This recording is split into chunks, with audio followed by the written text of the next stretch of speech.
Welcome everyone to Pirkei Avot, chapter 5, Mishnah 8 and 9. Lunch and Learn, this class is dedicated in loving memory and Leilui Nishmat Joseph Juju Dana Yosef Ben Simcha by his daughter Gila Srur. Hazaku Baruch, Ruach Adonai, Tenichenu Began Eden. Okay, we're going to break with our general methodology with regards to Pirkei Avot for the sake of this class. And the reason why is because of the nature of the Mishnayot. This chapter in general is quite an interesting chapter for quite a few reasons. But I thought that for this week's Mishnah, I wanted to go through almost as quickly as I could these two Mishnayot together with you. It's a strange Mishnah, as is this whole Perek. Codifying, making lists of things.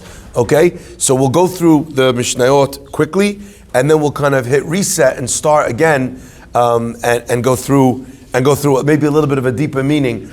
But I think this week more of a macro level as well. There's 7 types of punishment or retribution that come to the world. For 7 gufei avera. Now that's an interesting word. Gufei. What does gufei mean? Bodies. 7 bodies of sins. If I was writing this Mishnah, if you were writing this Mishnah, what would you say? 7 types of punishments come for 7 sins. What is shiva gufei avera? What does that mean? We'll come back to that. Miktsatan ma'asrin, miktsatan enan ma'asrin. If half of the people, in other words, if some of the people are doing maaser, umiktsatan, and half of the people are not doing maaser. They're keeping all the money that they made for themselves. They're not helping out. They don't care about the poor. They don't care about the needy. They don't care about the vulnerable. So what happens? Rav shel mehuma ba. A hunger comes to the world of mehuma, of turmoil, it's mehuma is an interesting word.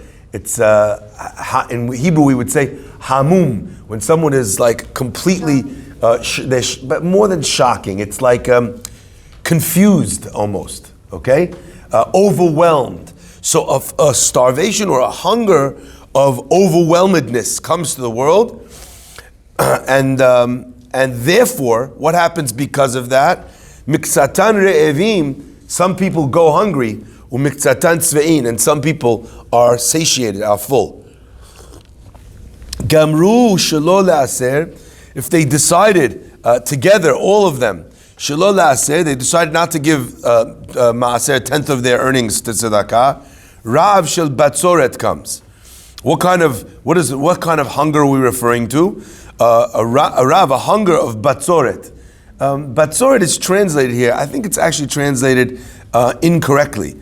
It says over here a hunger of drought, right? Batzoret doesn't mean drought. Drought means that there isn't water. Batzoret means that there's a famine. The point of the Mishnah seems to be relatively straightforward. It says that if everyone stops giving ma'aser, then what happens? A hunger comes where nobody eats, okay? So when half give, half don't give, so you have a famine where some people have what to eat, some people don't have what to eat. Because in response, when everybody doesn't bring maaser, what happens? Then there's a famine and there's not food for anybody, okay? Carries on the Mishnah. We'll come back as well. I just want to point out again an interesting word here. In the beginning we said, so the first case was, half the people give, half the people don't, half the people eat, half the people don't. So the next one would be when all the people don't give, right? But that's not what the Mishnah says. It doesn't say, Kulam lo natnu maaser, right? What does it say? Gamru shelo le'aser.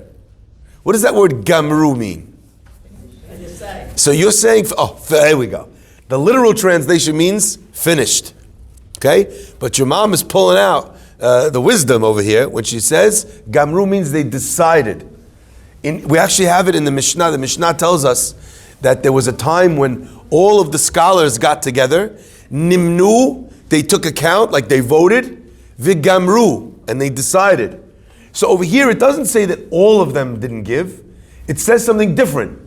Gamru shelo la'aser, they decided not to give. Is that the same as all of them didn't give? What's the difference in that nuanced expression of gamru shelo la'aser, which results in a complete famine where the whole world is starving? We'll come back to that as well in a minute. Ushelo litol et hala. What if the people decide not to remove hala from their dough? This is different than maaser, but it's also within the elements of charity. Ra'av shel kiliyaba. A hunger comes, which is a hunger of annihilation. Now, I thought that was interesting. This klaya versus chala. What are we pointing out? That they sound the same? Chala, right? Because a chaf and a chet are interchangeable if you're not Sephardic. If you're Sephardic, one word sounds nothing like the other. One is chala with a chaf, and one is hala. A chet in Sephardi, right, in pronunciation comes from the throat. It's almost like I always say, you imagine yourself, someone told me they're studying to speak Hebrew properly for a long time, and they can never get how to say the chet properly. They couldn't do it. They can't get it. No matter how much the teachers teach them, they can't get it. I said, I'm going to give you one thing, you're never going to struggle with it again. Imagine yourself for 1 second as a cat, and you swallowed a hairball, and you need to get rid of that hairball. Now just go for the sound you'd make when you get rid of the hairball is, right? Anyone ever hear a cat do that? Right? That's where the chet originates from. The reason why you can't make the sound is because you're trying to make it with your mouth. It's a guttural sound. It's chet. Now it's horrible, but that's actually how you learn. Amazingly, she learned how to say chet in under 2 minutes. Unfortunately, there was spit all over our table, but there was a beautiful chet was born into this world. Okay, so what does it mean that if a person doesn't do chala, then the result of that is that we get klaya, or what does that mean? We'll come back to that as well. Carries on the Mishnah. Dever ba le'olam, plague comes to the world, al mitot ha'amurot b'Torah shelo nimseru lebeit din. When there's things in this world that the Torah says carries the death penalty, but there is not a Jewish court or a Sanhedrin to administer those punishments, okay? Can someone step on that phone or answer it, either or? Okay. Yeah, maybe just silence it, if that's all right. All right? So if that's someone's bag, you can speak now or forever hold your peace. All right? Now, so when there's there's punishments of mitah bidei shamai, of mitah, which are left to the heavens. So if the court doesn't administer those punishments, what happens? They get given to God. They get given to heaven. The Gemara says, Yesh din lemata, and din lemala. If there's judgment down here on earth, I put 2 chairs out for both of us today. Fadal. Unbelievable. I'm so proud of you. No, really. How many people could have finished that sentence? Amazing. Ashrayich that you studied much Torah. Beautiful. Okay? I was only joking, he was here before. But you deserve it, okay? Now, this idea, en yesh din lemata, en din lemala, there's judgment down here. There doesn't need to be judgment up there. But if there is judgment down here, if there's no judgment down here, then what happens? Shamayim has to step in. The result of that is the plague, which takes the lives of those people that deserved or that needed to die.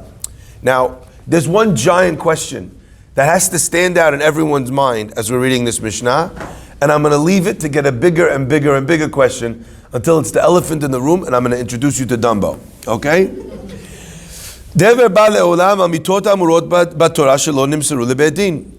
Ve'al perot shvi'it, and also for the fruits of shvi'it, of shemitah, that are used, that are taken and not left for the poor. Cherev ba'al le'olam, a sword comes to the world. What do we mean sword? We mean war. the world is engulfed in war. Al inui hadin, and look at how he's translated it over here. Inui hadin he translates as corruption of justice. Okay? Al ivut hadin, right? Sorry, inui hadin he translates as procrastination of justice. I think that's incorrect. Okay, we'll come back to it. Ivut hadin he translates, I think, correct. Corruption of justice, right? Ve'al, and for amorim b'Torah shelo kehalacha, for teaching Torah not according to the halacha. Okay? For saying that this is the law when that is not indeed or in fact the law. What is inui hadin? Sorry? The trial is not right. It's not, it doesn't go with the book. Isn't by justice. Isn't that ivut? What, is that not the same as ivut? Ivut hadin, that's when you can calculate it, but inu is when you really go up to make somebody suffer. Some kind of pain. That is the root of the word inui, okay? So I want to share with you, I think you're on the right track. Ivut hadin, we have that word, right? This word. Kia, we say in the pasuk says, person can't take shochad. Kia shochad. There we go, ya'avet. It will twist. So ivut hadin means the twisting of judgment. Inui hadin is the corruption of justice. There's a not the same. Okay? The corruption of justice might result in no one serving justice because the judges are corrupt. They took the job in order to get paid for whatever reason. Ivut hadin is when you literally, it's twisted. So in other words, Sodom is an example of ivut hadin, where it's not just corrupt, where the judge is lazy or whatever, but it's inherently become corrupted. The process has become corrupted, where the rich always prosper and the poor are always taken advantage of. Can I point out that we are living today in a society that has inherent a corruption, a twisting of judgment, except the twisting of judgment that we are seeing is a twisting to favor the poor. Now that doesn't sound like a bad thing, but it is a bad thing, because it still isn't justice. Like the pasuk says, you cannot favor the face of the rich, and you cannot favor the face of the poor. A person is not guilty because he has money. You don't get to raise disproportionate taxes on rich people because they have money to pay them. That's what we're living through now. We're living through an instance where we're letting people out of jail because in jail, the results of jail, we don't like the fact that the way the jails are being run. So therefore, the response to that is not to stick them in another blooming jail, but to release them from jail. It blows the mind what's going on in the world that we live in. Just absolutely blows one's mind. Now, we're going to continue in the Mishnah. So what happens from that? Cherev ba'al olam. Destruction, the destruction forces of war, of fighting, of infighting. I'm going to continue with the Mishnah. Chaya ra'a ba'al olam, carnage by wild beasts come to the world. Al shvuat shav, for people taking, for swearing unnecessarily, va'al chilul Hashem. Those swearing unnecessarily is when people swear we've lost all capacity to uphold truth. Used to be that swearing was a mechanism by which people would assure you that they were telling the truth. But when people are swearing falsely, that means that the world has descended into a pack of liars. Ve'al chilul Hashem, and for the desecration of God's name. Galut ba'al olam, exile comes to the world. Al avodah zarah, ve'al gilui arayot, ve'al shvichut ha'yaminim. Indeed, the Gemara says that the first Beit HaMikdash was destroyed for the three cardinal things, for the three cardinal sins. So you see an example that Galut came to the world for those three things: Gilui arayot, which means adultery, avodah zarah, which is idol worship, and shvichut hamim, which is murder. Ve'al shmitat haaretz, and for not fulfilling the Shemitah in the land. In fact, this is a pasuk. The pasuk says, if you don't keep the Shemitah, the people are exiled, and the pasuk says, in an ominous way, as tirtzeh haaretz et shabtotea, then will the land, Eretz Israel, then will it claim its shabtotea, its shmitot back. When you are not in the land and no one works the land because you've been banished from it, all the shemitahs that we didn't keep, the land gets to, so to speak, have them back. The Mishnah continues. Be'arba perakim hadeve mitrabe. And 4 times, plague increases. Barbi'it, ubashivi'it, ubmotzeh shivi'it. On the 4th year of the 7-year cycle of Shemitah, in the 7th year cycle of the Shemitah, b'motzeh shivi'it, in the 8th year. Interesting. We're talking about a plague. This year is the year of Shemitah. Okay? So we're living through the result of Corona, a plague inherent in the world. And the Mishnah tells you that it happens in the Shivi'it. U'motzeh Shivi'it, u'motzeh Achag. And also, at the end, also happens Motzeh Hachag, and the end of the festival, Shebechol Shana V'Shana. After each of the holidays, we experience the ravages of the plague in its strongest manner. If you think back to when the plague, the Corona, was at its worst, it was actually, Purim is when it started. It was after Pesach. Pesach, still people were saying, should they be with the grandparents? Shouldn't they be? Some people did, some people didn't. In the aftermath of Pesach was when we were in complete and total lockdown, and the numbers of deaths in New York City, if you remember, were spiking through the roof. Why? Mishnah is going to explain why these times do we experience the dever coming to the world. Mipnei, why? How come these times specifically? Maaser ani shebashilishit, bashivi'it mipnei maaser ani shebashishit, b'motzei shivi'it mipnei perot shivi'it, u'motzei achag sheb'chol shana v'shana mipnei gezel matnot ani. Answers the Gemara, because all of these years, they follow something very specific. Now, this is a little bit nuanced, but today we just give maaser. Where do we give maaser? To tzedakah. You have 10% of your paycheck. Where do you give it to? You give it to the shul. You donate some classes. You help a poor person, a poor family, prepare for Shabbat. You give it to tzedakah. So we kind of have a little bit of free reign with our maaser. But at the time of the Beit HaMikdash, there was an actual yearly schedule, and it alternated between maaser sheni, maaser ani. Some years you would give it to some things. Some years you would give it to the poor. The years of the poor, where you'd give that maaser ani only to the poor, when would that happen? It would happen in the 3rd year of the cycle, in the 6th year of the cycle, right? And as well, the motzeh shvi'it, the 8th year, perot shvi'it, because people would not keep the laws of Shemitah properly, which was also for the poor, and therefore the punishment would always come in the year following the year you were supposed to give to the poor. So one more time. Year number 4, because year number 3 is maaser ani. Year number 7, because year number 6 is maaser ani. And year number 8, because year number 7, the whole year, was the time of Shemitah, and people were not keeping the laws of Shemitah and taking their own fruits and selling them for their own profit. Motzei Achag ends the Mishnah, Shebechol Shana V'Shana, after the holidays each year, Negezel Matnot Aniyim, because there were gifts that people would give to the poor in the lead up to the holiday to help them make the holiday, which people neglected. Now, I'd like to introduce you to Dumbo. What's the elephant in the room from these 2 Mishnayot? And I think that now that we've gone through them together, you understand the common thread that runs through these Mishnayot. First, let's pick the common thread, and then let's find the elephant. The thread leads us right to him.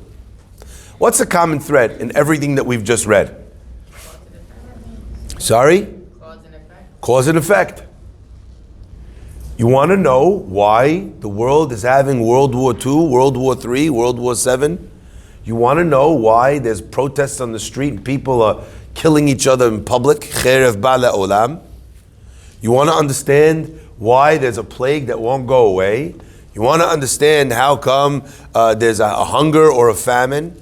How come the hunger that we're experiencing this time is a hunger where some people seem to be fine and other people have nothing to eat? You know, it reminds me of the famous line said by a completely out of touch leader called AOC. No, a completely out of touch leader called Marie Antoinette. Marie Antoinette famously said, "Let them eat cake." The people are starving. They have nothing to eat. They're starving to death. And they tell her, the people have no bread. What does she say? Let them eat cake. She didn't have a sense of humor. She wasn't being millennial level ironic. What was she doing? She thought they don't have bread because someone ate the bread, but there's definitely cake. Just completely out of touch because she was living in the ivory tower, living away from the people. Right, Meshi? I just wanted to reinforce saying the correct name because I've been calling you the wrong name for like 6 years. Okay. So every time I see you now, I'm just going to say Meshi, and then eventually it will sink in and lock in. Okay? Now, what's amazing to me is that as I look at this Mishnah, it's quite clear that there's like a simple dotted line that you follow from every tragedy back to some source, from effect to cause. You see the effect, you draw your line, you've got your cause, neat, tidy with a bow. Bing! Elephant in the room. Life's not like that. Life's not like that. Half the people gave maaser, half the people didn't give maaser. Famine comes to the world, half the people eat, half the people don't eat. Oh yeah, really? So all the people who gave tzedakah, they're the ones that wind up getting the food, and all the people who didn't give tzedakah, they're the ones that didn't give tzedakah, the greedy ones, the ones that stored all their money, the ones that are incredibly wealthy and don't give a darn about anybody, like they're the ones that are going to starve in the famine. Is that how, right? Is that how this works? No. The elephant in the room is so neat, so nice. It's just not our lived experience. That's the elephant in the room. So, I want to start, before we kind of dig our teeth in to the Mishnah, to whatever degree we'll have time for today. I'd like to start with the following disclaimer. That was a chit. The disclaimer goes as follows. En lanu, we read the Mishnah, we do not have from the hatzlacha, from the success of the tzaddikim, and we do not have, says the Mishnah, right, from the destruction of the wicked. We do not know why these things happen. Moshe Rabbeinu asks the question, Hodieni na et derachecha, let me know, understand your ways. And what does God answer Moshe? Lo yir'ani ha'adam v'chai. Man, while he lives upon this earth, cannot understand my ways. It's impossible. You need to be able to see into the future. You need to be able to see into the past. You need to know people's previous gilgulim. You need to know the rectification necessary for their souls. Nobody knows that while they're here. It is an impossibility for you to understand me. So what is the purpose then of this Mishnah? If understanding God's ways is beyond human capacity, so then what is this Mishnah actually even teaching us? And the answer is, sorry? You sin, you get punished. Okay, but the Mishnah then teaches you backwards on that even if you don't sin, you still see people who are righteous, tzaddik, vira'lo, and it's bad for him. And you also see Rasha v'tovlo. So then, if tzaddik vira'lo and Rasha v'tovlo, a tzaddik has things that come bad to him, and a Rasha has things that go really well for him. So then, what is this Mishnah? A guideline. Okay, yes? Don't you have a merit for the eternity? That's what you do? Yes, but this Mishnah is not referring to that. This Mishnah is saying that physical punishment is because of this. You had this experience in this world, this famine, this hunger, right? Only bad people died in the Holocaust. It's just ridiculous. Some of the greatest tzaddikim we've had for centuries were swept up in those fires, in those gas chambers. Only bad people died in Corona. It's so ridiculous to even say. Okay? So I want to attack this from 2 points, okay? Because Ronnie's suggestion of a guideline is a nice place or a nice word to start. Just because we do not know something definitively does not mean that it is not a guideline. So as an example, what does diabetes come from? Eating a lot of sugar. Does that mean, yes, hereditary eventually, but the origin source probably came from too much sugar. Because hereditary had to come from somewhere. It's not true. It runs in the family. I understand.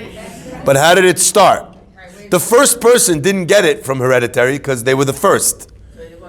So maybe it was that they had too much sugar. The body had a breakdown in being able to produce the insulin, be able to regulate the sugar, and then eventually it became hereditary. Now, this is not the point. Don't get lost in the exercise. Okay? Do you know people who take care of their sugar and still get diabetes? You do. Why? Chime in with that answer again. Hereditary. Okay? Some people get gout because they had too much red wine and too much red meat. And apparently asparagus. I kind of feel like, I'm like, really, Hashem? The meat I get, the wine I get, asparagus? Okay, fava beans. It's things that have high uric acid. I don't know this much because I'm curious about gout. I have gout. I got my first gout attack when I was 35. I don't drink red wine. I don't enjoy red wine. I have red meat, but not incredibly often, not all the time. I got it, hereditary. Does that mean that there is no connection between gout, red wine, and red meat? Of course there is.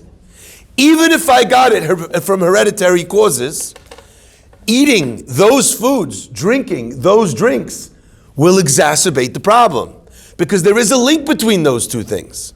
Thank God I'm on allopurinol. I haven't had an attack in a very, very, very, very, very long time. Okay? But the point, my friends, is that the fact that something is not doesn't definitively produce that result. Doesn't mean if I had a candy of sugar, it doesn't mean that I'm now going to get diabetes immediately. Has v'shalom. It also doesn't mean that if I refrain from eating that sugar, then I'm not going to get diabetes. But that there is a link is unavoidable. It's just the reality of it. Second point, and we'll come back and explain what this means in the Mishnah. Let's say, as an example, someone went out during the height of Corona with no mask, wasn't washing their hands, wasn't careful of kissing and hugging people. Odds are, they're going to get Corona, right? That person comes back into the house where everyone else in the house are Corona freaks. They don't have a mask on their face and their nose. They're wearing a full face covering. They hide under their blankets, okay? They wash their hands, they take bath in Purell. Odds are they're living in the same house. Everyone's getting Corona, right? The nature of onish, of punishment, it's such that sometimes our rabbis explain to us, Kivan shenitan reshut lamashchit lehashchit. Once the destroyer is given permission to destroy, eno mavchin ben tzaddik lerasha. He does not differentiate between the good and the evil. Where do we have an example of exactly this in the Torah? Sorry? Well, Noach, everyone is evil. Ki yishchit kol basar et darko al haaretz. Excellent, Leah nailed it. Makat bechorot. In Makat bechorot, God says we're going to come down. All these terrible Egyptians who've been subjugating you and killing you and torturing you for 200 years, all the firstborn are going to die. So all the Jews, where do you need to stay? Stay indoors. Why? Why do I need to stay indoors? I'm not Egyptian. Why do I need to paint blood on the door of my house? Why do I need to do that? I'm not Egyptian. Kivan shenitan. One of the answers they give is Kivan shenitan reshut lemashchit lashchit. When God was bringing a collective punishment, He was bringing a punishment on a society, on a country. It doesn't work this way when it's an individual punishment. Like the pasuk says, Lo yumtu banim al avot, and avot al banim. A son does not die for the sins of his father, and a father nor a father for the sins of his son. It's an individual punishment.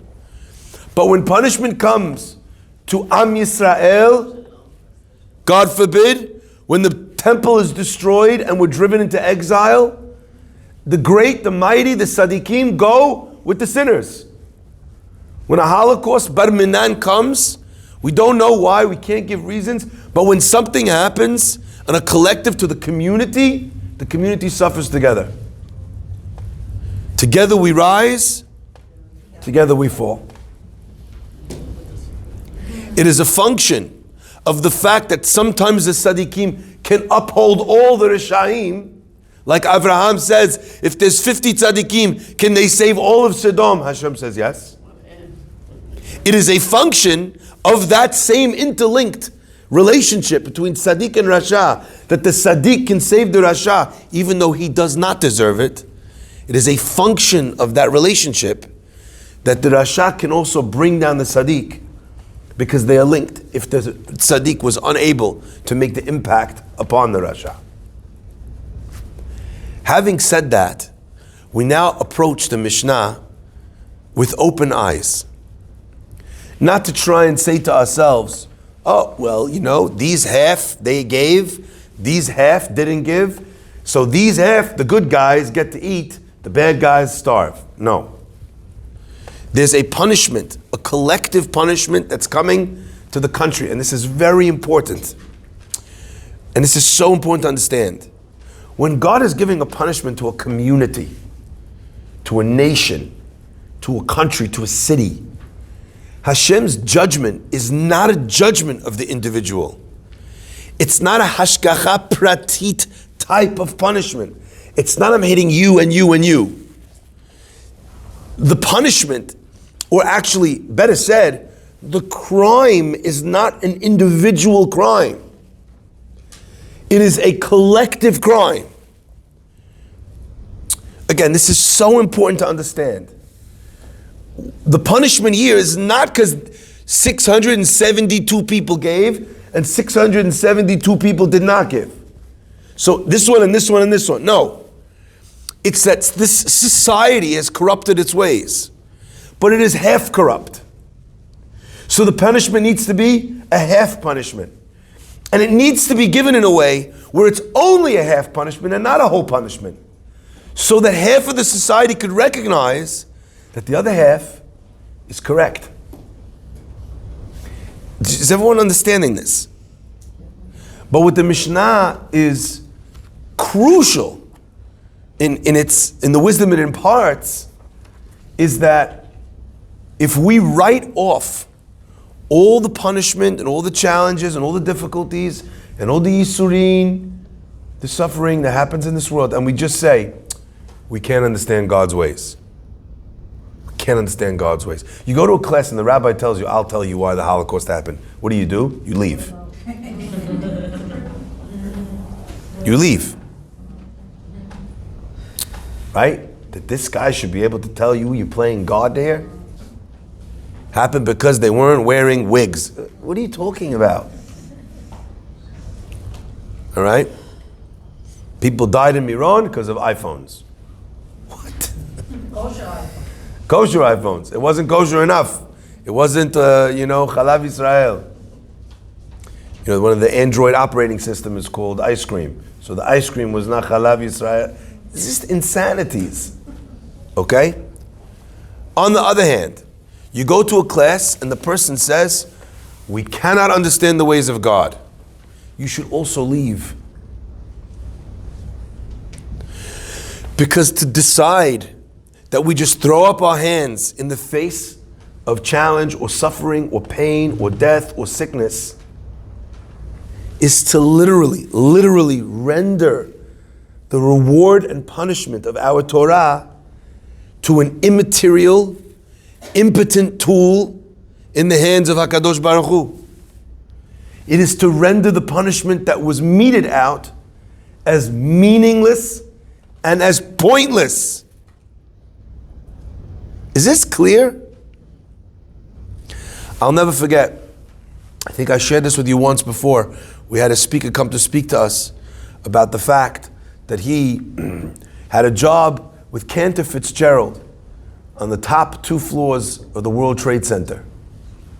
He has a whole thing with his wife about how he's going to spend the time at home with his kid, and do the book, fill out the book report, not the book report, the book. You remember they used to do the scholastic books, the book order, right? Remember those book orders we used to do? And you had to bargain with your kids which one, how many you were going to buy, and right? Yeah. Kid never wants to read. All of a sudden you have to pay for the books. He wants to. You think I'll take you to the library? No, I want these ones. All right. Yeah. There's worse things you could buy your kids than books, right? Anyway, he decides to spend the time. He spends the time. He gets to work late. He's so upset about it. He turns up at work. He turns up late to work. He gets into the building. He's riding up. The plane hits. He manages to get back down. He's helping an injured coworker who was in the elevator. They jumped through the fire in the elevator. She was burned unimaginably. Okay, he saves her life. Unbelievable story. They get down. They get out. The buildings collapse. He decides to change his ways, the way he speaks, the relationship he has with his kids. He doesn't miss the school play. He doesn't. So he's giving this whole beautiful speech, and someone asks questions. One kid raises their hand, and they said, "Look, it's nice it worked out for you, but everybody else died." The guy lost hundreds of his coworkers that day. Leave it to a insensitive, know-it-all, arrogant teenager to present his question in that way. Always looking for that gotcha moment, Anyway, I got up, put on my boxing gloves. No, I got up. And before I could even say anything or tell him he didn't have to answer or whatever, what did he say? He said, "You're absolutely right." He said, "But not to learn any lessons from 9/11 would only double the tragedy by making the lives that were lost for nothing." I was just like, wow. This Mishnah helps us understand the mechanisms by which punishment comes to the world. And it is important for us to understand that while we can't say definitively this or this, we can't say it happened for this reason, I know why Hashem did whatever He did. Who are you? Who are you? At the same time, to say about everything, yeah, we don't understand, we don't know, we don't do anything. The Pasuk says, B'tzar lecha u'metzaucha. When you are going through difficult times, and all b'tzaucha, kol atzarot ha'ele, all these challenges, all these difficulties from the tochacha, v'shavta ad Hashem elokecha, and you will do teshuvah. The process has to be one of teshuvah. And this Mishnah is explaining to you that the choice and the method of the punishment is specific and instructive. So draw the lines. Let's look back now at the Mishnah, and I want to widen the perspective of this Mishnah to all of us. 7 types of punishment come to the world. Al Shiva Gufe Avera. It doesn't say for 7 sins. It says the guf, the body of a sin. What is the body of a sin? What does that even mean? Makeup, what it encompasses. So, Like a body has a guf different. of an avera might be not giving maaser ani, not giving charity to the poor. That might be the specific sin. But what's the guf of that avera?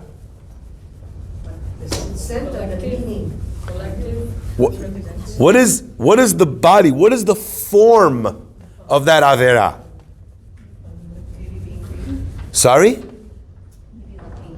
So the greed, it's not the act of putting your hand in your pocket and handing it's not you did do this action or didn't do this action. That's the external tip of the iceberg that we see peeking above the water. But like we always say, Judaism is like icebergs where 90% of the work is under the surface. So the guf of the avera is the greed. Yes, the nature of the issue. What is the nature of that sin? So when we're trying to change it, we need to change the nature of the sin. And I'm learning from that something really powerful. Because if in the response to this, we're all like, fine, here, have the money. We've solved the sin, but not the guf avera. You got that? Now, in different generations, sins come from different places. Let's say there's an act of adultery, of rape.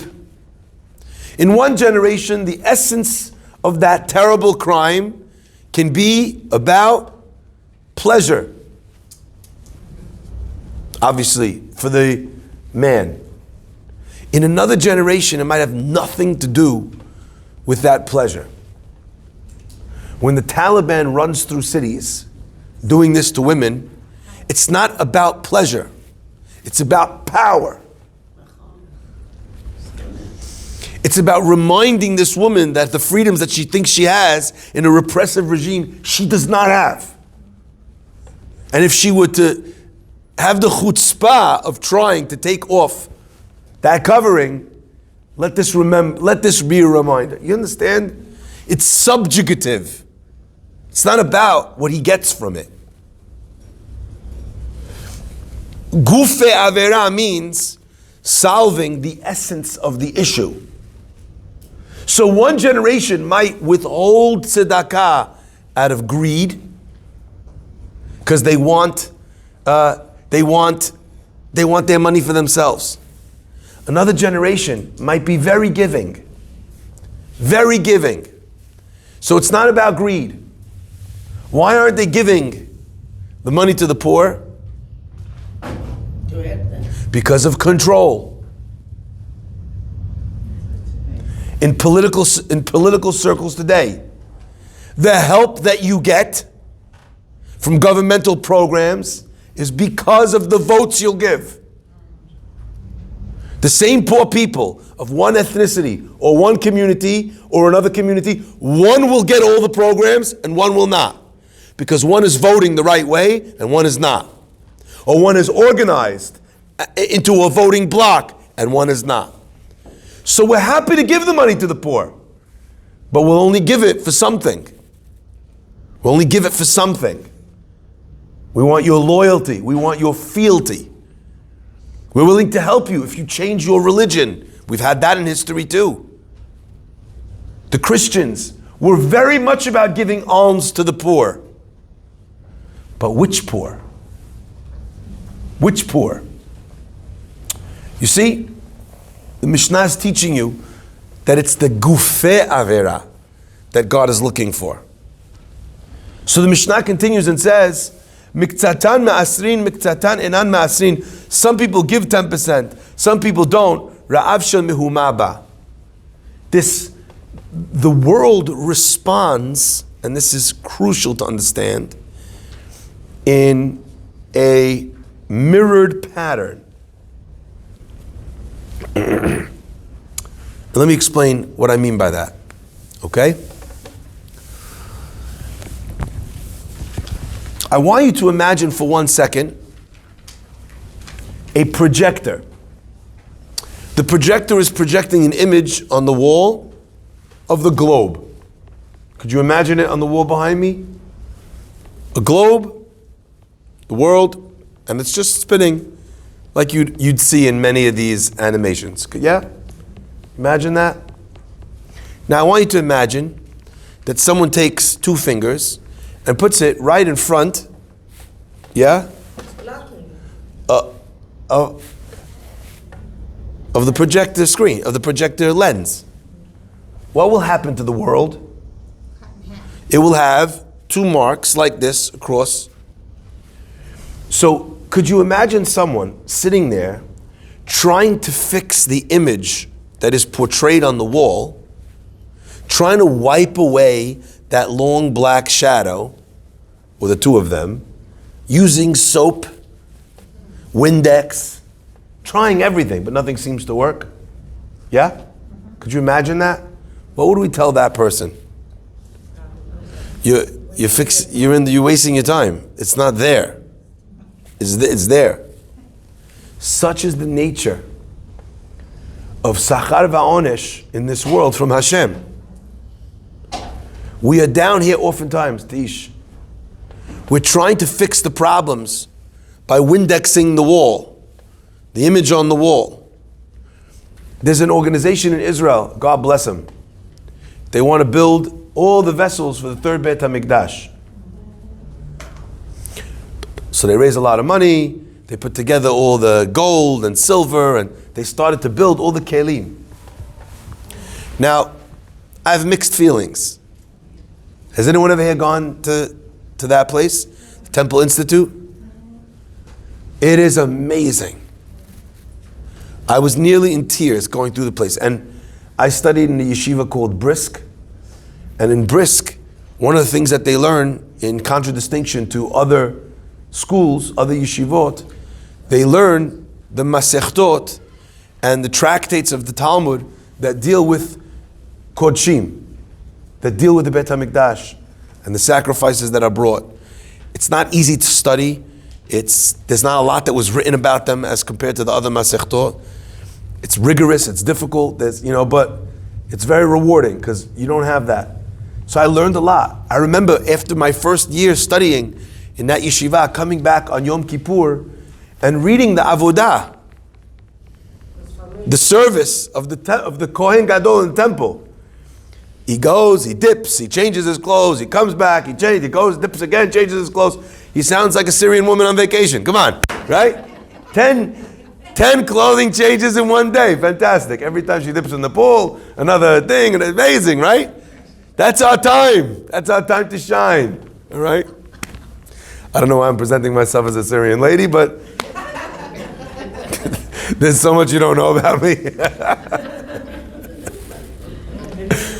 Right? Yarad, Taval, Allah, Nistapag. Achat lemala, shav sheva lemata. Right? It doesn't matter. Elakim maslif. What is it even? Who knows what it's talking about? Well, after that year, I understood it all. And I was like, oh my gosh, this makes sense. This is why he changed here. This is why he couldn't wear those clothes there. This is why he had to do this. That's how come he was mikabel the dam bekli sharet. He took it in the vessel. He handed it to Kohen. The Kohen is mixing it so the blood shouldn't congeal. How come he couldn't put it on right away? How come they had to do it that? And I knew all. It was amazing. I went to the Temple Institute. I was blown away. You see how they built it? Hopefully, I'm a Bechor. I'm a firstborn. So when we take that back, we take the right to serve in the Beit HaMikdash back, I'm in. Okay? Don't forget you.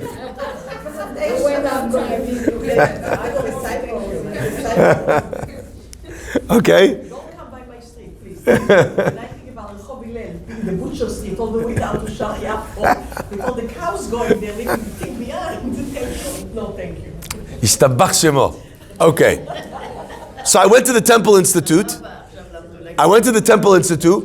And you understand, this is why they built it this way. They're having this image, and I'm explaining everything to my kids, because they also drew these beautiful pictures. It's amazing. If you go to Israel, you must go there. It's right next to the bagel store, so it's incredibly convenient. You know Bonkers Bagels in the old city? Bonkers Bagels. You know when you're coming down the old city, the big square? You were never in the old city? I was, yeah. But not Bonkers Bagels. Okay. You have to have their bagels. They're bonkers. Okay. So right around the corner from there, the Temple Institute. Must go. I went there. It was amazing. I loved every second of it. Now, what's interesting is, and that's why I said I have mixed feelings, they're trying to make the kelim because they believe that if they make the kelim, they're bringing Mashiach. So let's take all this money, get all this money together, spend all this money on building, actual a gold menorah to scale, to size, correctly. Why? So that we bring the Mashiach. And I have one problem with that. That's what's missing. That we didn't buy the IKEA Mizbeach and put it together. That's why we don't have Mashiach. We know why we don't have Mashiach. Why don't we have Mashiach? Senat Chinam. We haven't fixed our society. So what are they doing? They're spraying Windex. You understand? They're trying to fix the image, but not going to the source. Jews understand when we study Torah that the source of our physical reality is our spiritual reality. Move the fingers, you don't have a problem. Don't move the fingers, no matter what you do to that globe, you're not fixing it. It's not happening. Nothing's going to happen. I'm thinking to myself, you know what? Spend the money of the gold menorah on doing programs for Jewish kids in non-Jewish schools, on programs to bring the community together. You know, when Mashiach comes already, and all the nations of the world realize that they were wrong and that we were right, and they're going to join us, and they're going to come to, like the Pasuk says, they're going to come to Yerushalayim. They're going to come serve God in the Beit HaMikdash. We'll have all the money in the world to build the kelim. And the kelim are still around, but we just don't know. The ones that are hidden, some are, some say they are, they aren't, they're destroyed. We'll find out. Why can't we do both? Go for it, do both. But it's not the reason why he's not here. No, but we can do both. Absolutely, we can do both. That's why I said I have mixed feelings. I love the fact that they've done it. I would support them for doing it. But the message that what we're missing is a gold menorah, this is not us chasing the Holy Grail. And if we find it, that's not. The Holy Grail is fixing the pieces of a segmented society. Okay? So the Pasuk tells us, the Mishnah tells us, you have a famine where half of people are eating, half are not. It's because society hasn't figured out what to do with the food that's given. So what does God do when we haven't used the resources He gives us properly? He gives us half the resources. Now, in a corrupt society, are all the good guys going to get the half of the food that was given? No. They're not. Because the same wicked guy that didn't care about the poor yesterday still doesn't care about the poor guy today. So what does he do? He grabs what he wants. But he's also uncomfortable because there's less. Right? I imagine, as an example, supply chain issues being miktsatan ma'asrin umiktsatan enan ma'asrin. You know? That, there is food out there. But all of a sudden you're looking at in the land of the plenty, and you go to stores, and some stores have nothing on the shelves. It's wild. And by the way, that could happen in the strangest of ways. Who would have thought a year ago that there would be a day when we don't have food on the shelves? You know why? Because we have a problem with boats. That's wild. That would have been the least of the causes of concern. Who would have thought that you could go to a CVS in this city and all the things would be gone because people walk in broad daylight. In the bag, walk out. And the clerks, because the clerk that stood up to the guy and held him till the police came was fired from his job. Go read about it in the news. Happened. Yeah, go read about it. You're not allowed to stand up to the guy who. So the guy walks in, steals everything on the shelf, but, so you can't stop the guy from stealing everything in the store. But we've lived through a period where they could stop you from coming in if you didn't have a mask on. You understand? So if the guy has a mask on to steal from you, fadal. Guy doesn't have a mask on because he's triple vaccinated. You're allowed to and encouraged to lock it. Where are we? Okay. Let's carry on. Every single business where you can't get product anymore. I can't get product. Can't get product. And Yep. the people that can work can't get people to take care of the product. Correct. So Correct. you can't get the product, Or you can't get labor even if you got the product. Let's carry on. Ra'av shel mehuma ba. Miktsatan revin. So therefore what happens? That's what happens. Gamru shelo la'asher means, like we said, they decided not to give ma'aser. They decided not to give ma'aser. Ra'av shel batzoret ba. A famine comes where nobody eats. Now I said already earlier, this does not mean where everybody stopped giving maaser, because if that's what it meant, then it should have just said, Kulan enan masrin, everyone doesn't give. This is a whole different ball game. Gamru shelo la'aser. They decided not to give. Fundamentally different. In either scenario, nobody's giving. Right? But in one case, it's people deciding not to give themselves. And in another case, it is like we say in German, a Weltanschauung. You know what that means?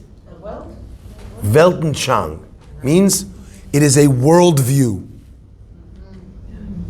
So communism, at least when it works, which is never, okay? The idea is that everyone shares, we commune.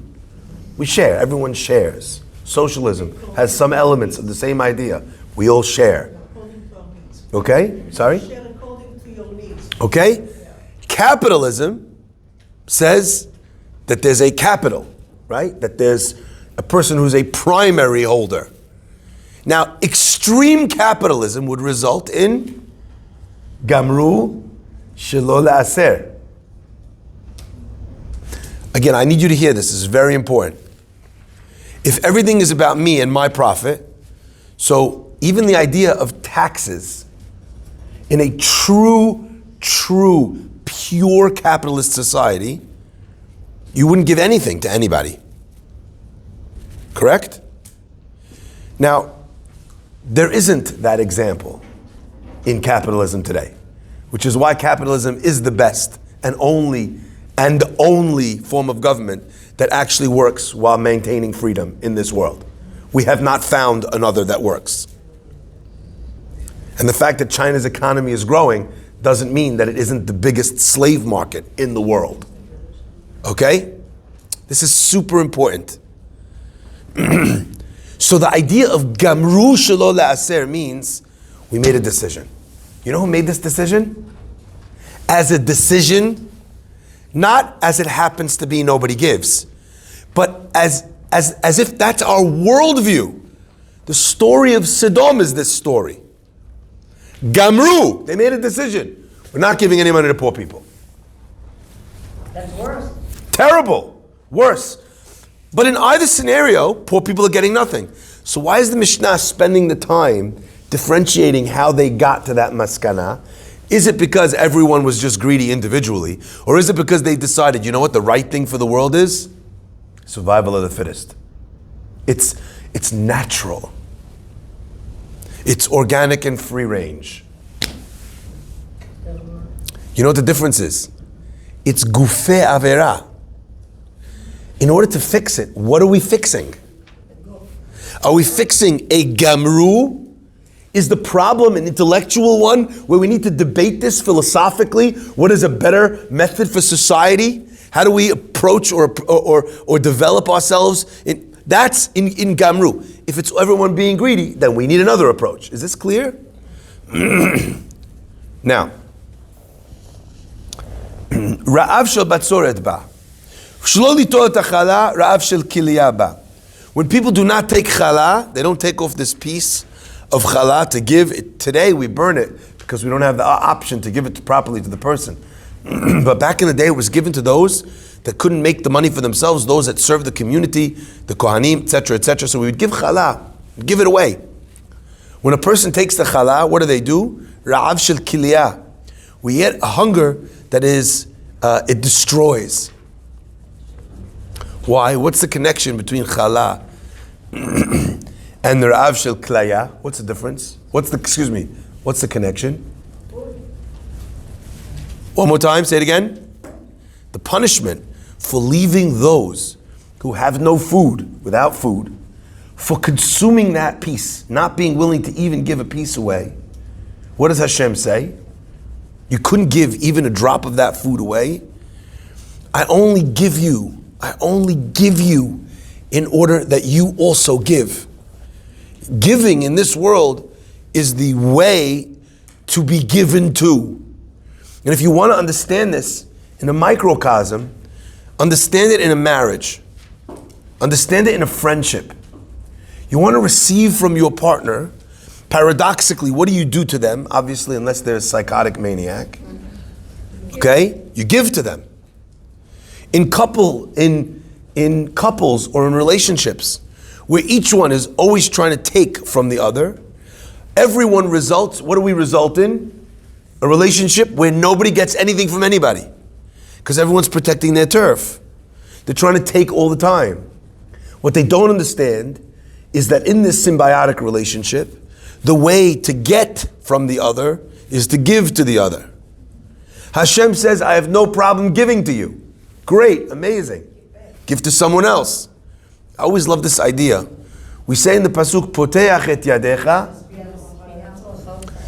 Hashem, you open up your hands, okay? Umazbiya lechol chai ratzon. And you give lechol chai to all living things, ratzon, their desires, their need. Right?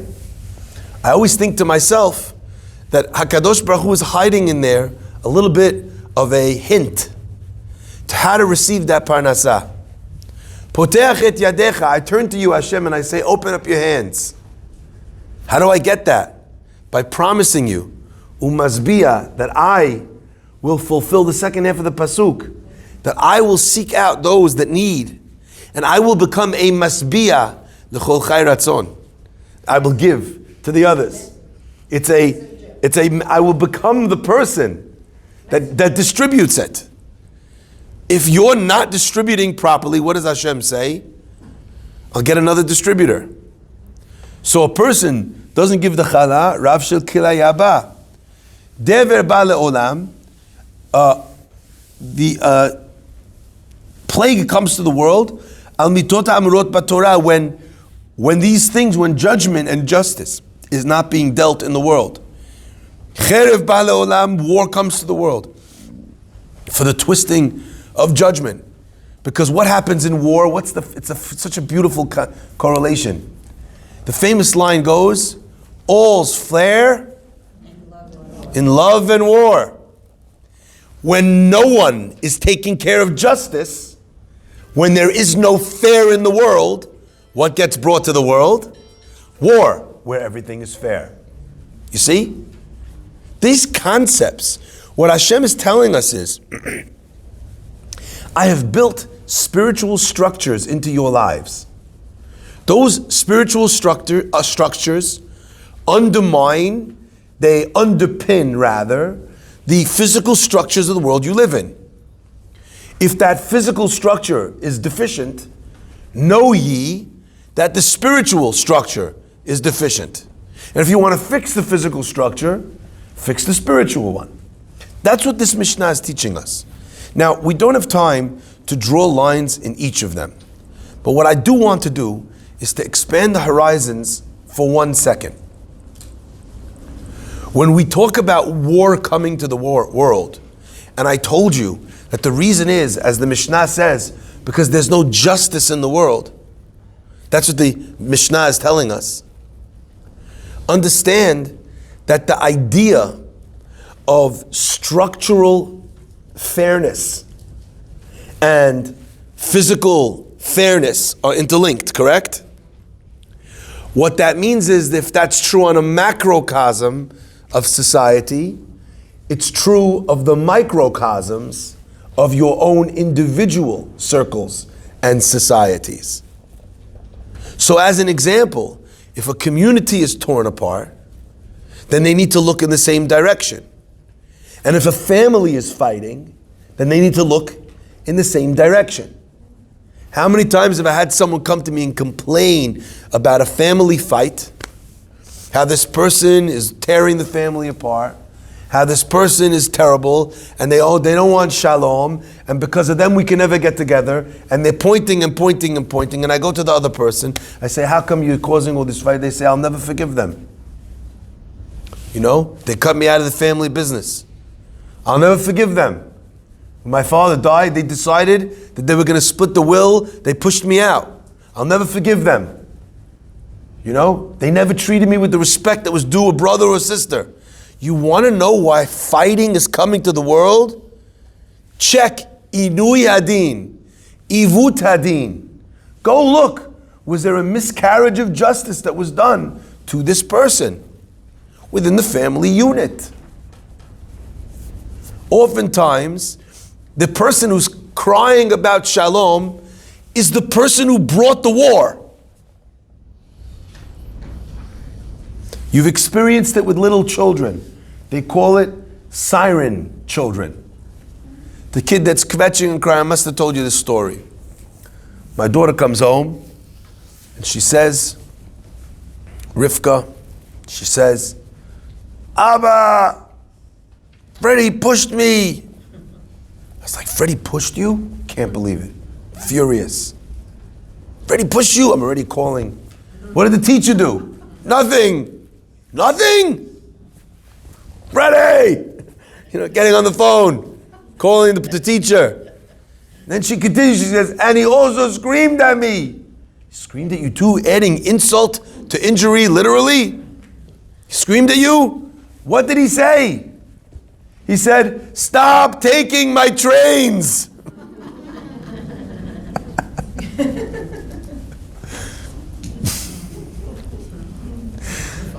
Slowly hung up the phone. You know. Let's hope Freddie doesn't call me. A lot of times, the person calling foul is the person who committed the foul. That has been my life experience as a rabbi. So says the Mishnah, don't only think of these things in their largest truths. See them in their micro truths, in the experience we have all the time. When we talk about Ra'av, a famine, do we only mean a person who goes to the store and can't find food in the supermarket? No. It's a person who is never satisfied with enough what he has. A person who's not getting what they need. Someone comes and says, Rabbi, you know, my husband, my wife, they do this, they provide, but they're not doing this. They're doing this, but they're not doing this. They're doing this, but they're not doing this. Says the Mishnah, are you giving and not giving? Are you giving 10%? Is miktsatan ma'asrin and miktsatan enan ma'asrin? What are you contributing? Maybe the reason why they're withholding love or respect or appreciation, maybe there's something that you needed to be doing that you're not doing, and therefore the things that are coming respond to the areas in which you are giving, and the things that are lacking correspond to the areas in which you aren't. Ask yourself, are there cases that are not because, and you should not feel that you need to give anymore because you've given everything that you can? Absolutely. In the same way that we said that a person can't draw conclusions from the Mishnah and say that these are that it's because this person was this and this is why this happened. But is there a correlation? Obviously. Almost always. So when we read through this Mishnah, and that's why I thought it was worth kind of pulling the camera up and going through the Mishnah. But what's interesting to me is that there are some things that stand out. Like Shvuat Shav. Chaya ra'a ba le'olam. A wild animal comes to the world. What are we talking about, wild animals? We don't have this experience. But I remember watching this terrifying film of a village in Africa that had a lion. Lions generally don't start up with humans. But once they get a taste for human blood, which is why they put them down if they ever attack. Okay? Once they get a taste, they come back. And there was this whole movie I watched about this lion that was terrorizing the village at night, literally killing people. It was wild. And they tried to hunt it, and the lion was very clever and trying to get out. Wild, wild, wild, okay? So when we talk about chaya ra'a ba le'olam, we're referring to a wild animal coming and tearing apart. We don't mean, mosquitoes. Okay? So I think as well, if a person looks at this, you're able to understand that there's a euphemism of a chaya ra'a ba le'olam. Not when I'm suffering because I'm not getting what I need, but like it feels like in my life I have something, an experience or a person that's literally tearing me apart. It's ripping the flesh off, you understand? And you'll know the experience of being ignored in a relationship is very different than the experience of having someone or something that feels always like it's attacking you. Says the Mishnah, where does chaya ra'a come from? Answers the Mishnah, Shvuat Shav, Chilul Hashem. Right? What's the connection, Shvuat Shav? So you have, in each of these cases, you have lines that are drawn. Most of them are not Shvuat Shav and Chilul Hashem. Most of them revolve around one form or another of something you were supposed to give but didn't give. Some form of charity. Maaser ani, right? Perot shevi'it. They revolve around different types of giving. Because this world is built primarily on olam chesed yibaneh, is built on kindness. So you want to understand the structures of the world? Most of the structures revolve around the process of giving. Okay? However, Shvuat Shav, what does Shvuat Shav mean? When a person is swearing and not keeping their word. Or Chilul Hashem. We described where there's a breakdown of truth in a person's experience. I remember once an insane case that we had in London. I'll end with this. There was a girl who used to eat in our house. And she came to us and told us really terrible news about how her father passed away. It's very tragic. We comforted her. If there's anything we could do, should we come to the funeral? Rabbi, it's not necessary. I appreciate it so much, but it's very far. Thank you so much for your kind words. Okay. Checked up on her. Everything's okay. Should we tell me all about it? Okay.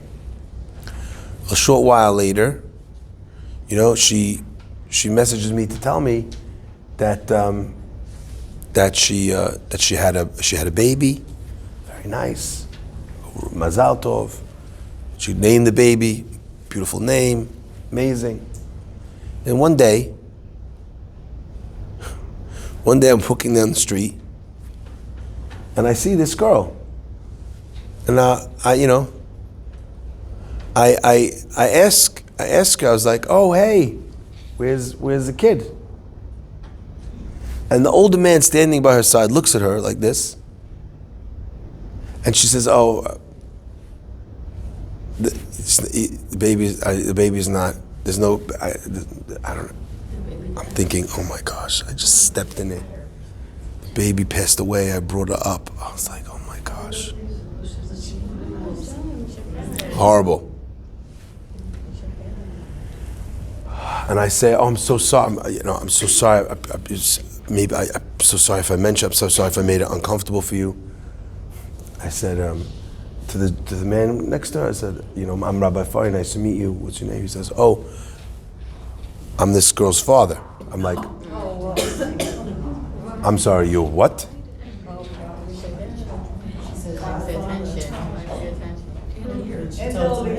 I didn't kill the baby. She had no baby. She had no baby. She didn't ask me for money for the baby. She didn't ask me to babysit the baby. She wasn't getting anything out of this. She didn't gain anything out of telling me that the father died. She was compulsive. She was a pathological liar. Now, a girl like this, I'm not upset at all. Not upset at all. Why? She's sick. Yeah, she's sick. She's unwell. She needs help. For 1 second, I wasn't upset at her. You felt bad. You feel bad immediately. But,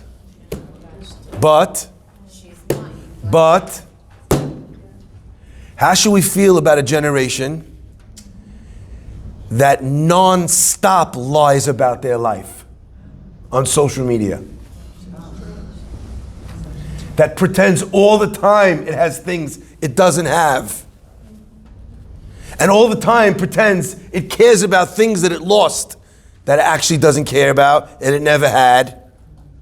That postures on. How do you feel about a generation of people that just lie all day long, misrepresent all day long? Now, they're not pathological liars, or are they? They're not sick in the head, or are they? So you stay away from them. People's lives are being torn apart. They're being torn apart because of Shvuat Shav. Because of a perpetual lie that is being told. They're being attacked for being people that they aren't. They're being, right? This is what's happening. We know today that the more time people spend online, girls are coming into doctors. I read in the Wall Street Journal yesterday, they are coming into doctors with tics. What does tics mean? Not the bug. Twitches. Nervous twitches. And the doctors are diagnosing them with Tourette's syndrome. And they were able to discover that why did these girls, it's not actually as common by girls. These specific tics are not as common by girls as they are by boys, apparently. And they were able to discover that it was because they were watching, what they had in common was that they were watching TikTok videos of people with Tourette's. Monkey see, monkey do. Now, if you cannot see the cosmic justice of TikTok bringing on tics, that's wild. It's wild. The fact that girls today and boys, the numbers of suicides are skyrocketing. Not chas v'shalom, it is. The number of people who are restricting themselves from eating disorders. I'm so sorry, it's the reality. It is directly related. Directly. So when we look at this and we see something tearing apart the lives of young people, and you understand that it comes from the fact that they're living in a world of Shvuat Shav, of a complete lack of truth, of bodies that are impossible, of every imperfection airbrushed away. You understand? The Mishnah is teaching us to look at the world with different glasses. And by the way, from the negative to the positive.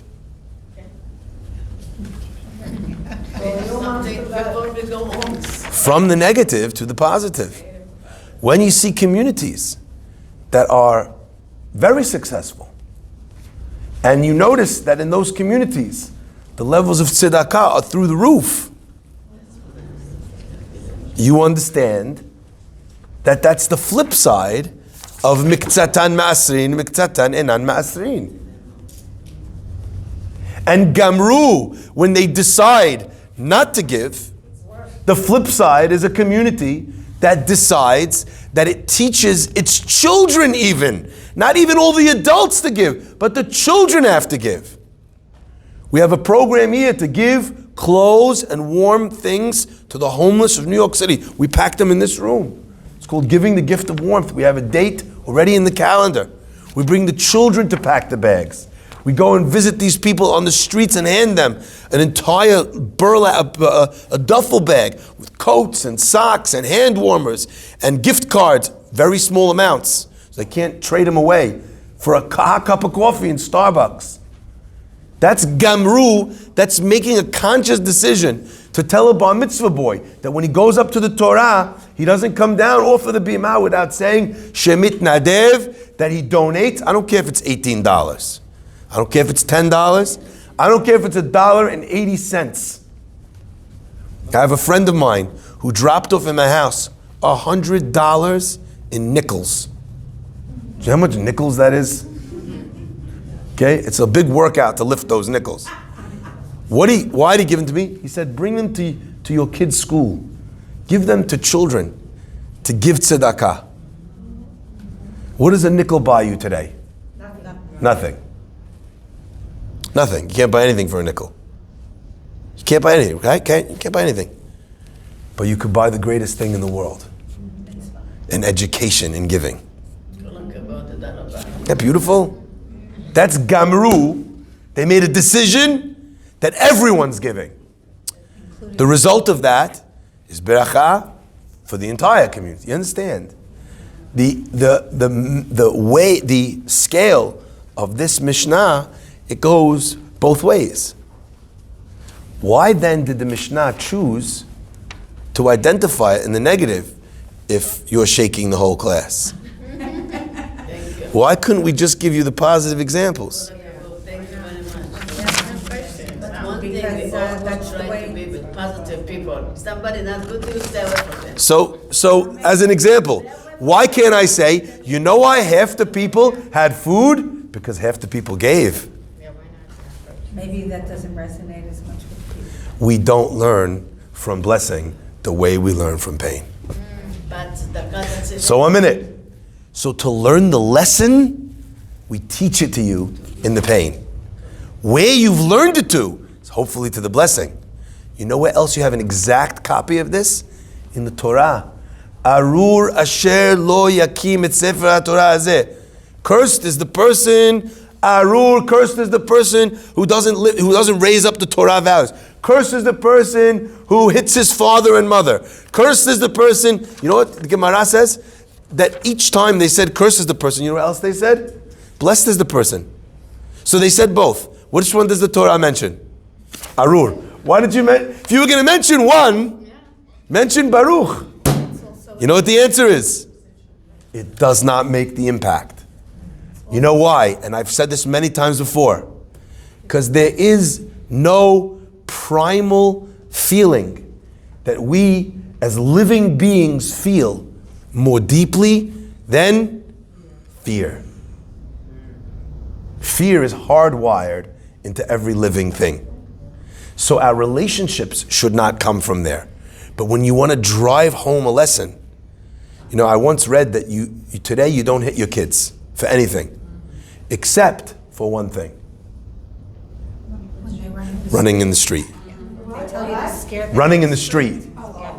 They tell you A child, 3 years old, runs in the street, slap him in the face. You know why? The kid needs to be afraid not to run in the street, because fear is a much greater stop. Now, if it's for his own benefit, for the safety of his life, that's the only time you take out your hand. Don't lose your temper. Don't beat the kid up.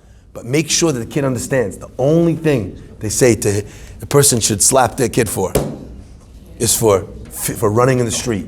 For if the kid pours himself a nice cup of bleach, chas v'shalom, for something which is dangerous for the child. And therefore, we mention the negative, and therefore we mention the arur. Baruch Adonai le'olam.